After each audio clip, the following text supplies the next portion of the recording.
There's so many types of film cameras which shoot different types of film.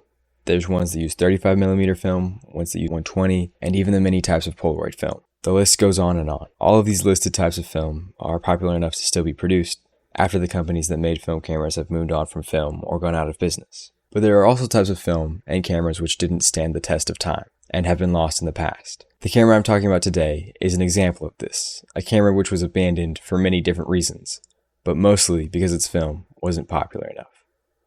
This all starts in the 1980s, where the Eastman Kodak Company, a prominent film manufacturer, was encountering a problem. A competitor had entered the scene for film photography, the Japanese company Fujifilm. They had both kept to their respective markets up until the 1980s. Kodak was in America and Fujifilm was in Japan. This stayed the same up until the year 1981, when Fujifilm secured the sponsorship for the 1984 Olympics in Los Angeles, beating out Kodak. With Fujifilm sponsoring the 1984 Olympics, they were able to get a foot in the door of the American market, which they were able to grow in because of their cheaper prices for film. But this is all just the backdrop for what I want to talk about. What I'm interested in talking about happened a few years before the Olympics. Just after Fujifilm obtained the sponsorship in 1981, Kodak released a new type of film, and with it, a whole new type of camera. In 1982, Kodak released their brand new disc film, which was very different from every other type of film on the market. Instead of being a thin film wound around a spool which could go through the camera, this new film had film negatives arranged around the edge of a circular disc. This disc would be encased in a plastic cartridge which would be put into the camera to load the film. These discs made it possible to make the cameras more compact and could be carried around easier than most other cameras at the time, and that was the main purpose of these, to have a light camera which was easy to use to take pictures of things quickly. The disc would advance automatically, so there was no need to use a lever to advance the film. You could just point the camera at whatever you wanted to shoot and press the button. There was even one of these cameras which had a stick that you could use to take selfies with. I happen to have a disc camera from Kodak, which I got from my grandfather. Mine is the 4100, which was released in 1984. It looks pretty cool, it's very thin, and has a cover you can rotate up to block the whole front of the camera. I would have loved to use it and find out how well it worked and how the pictures would come out, but there's a problem.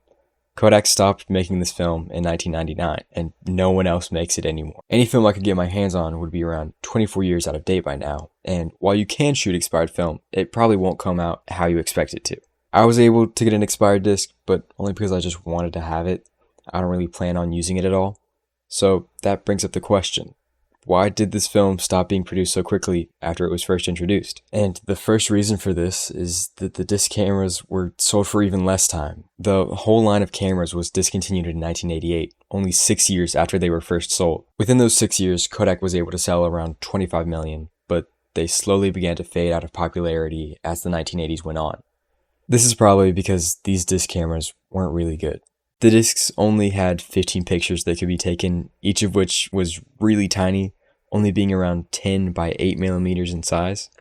This led to grainy pictures that didn't look good when blown up to a visible size, and it was annoying for labs to develop the film because they couldn't use the conventional methods that they had used to develop spooled film. All of these issues combined made using these cameras not really worth it, and it's no surprise that these cameras didn't last long if it was so difficult to use them. So I think that all of this is why Kodak disc cameras didn't last long at all. The combination of difficulty of this technology alongside the competition from Fujifilm, combine this with the dwindling sales of disc cameras, and it makes sense why they would want to move on quickly to something new that could hopefully get them the edge up and become the company that they once were. Kodak really hasn't been as popular since then in the consumer market. They've really not done that well in the 2000s on and have been overshadowed by Fujifilm. I still get 35mm film from Fujifilm, and you can go to any Walmart and pick up a pack of small Polaroid film made by them too. Both companies were hit pretty hard with the advent of digital cameras, but Fujifilm was able to restructure and diversify their business to continue growing as a company. Kodak, on the other hand,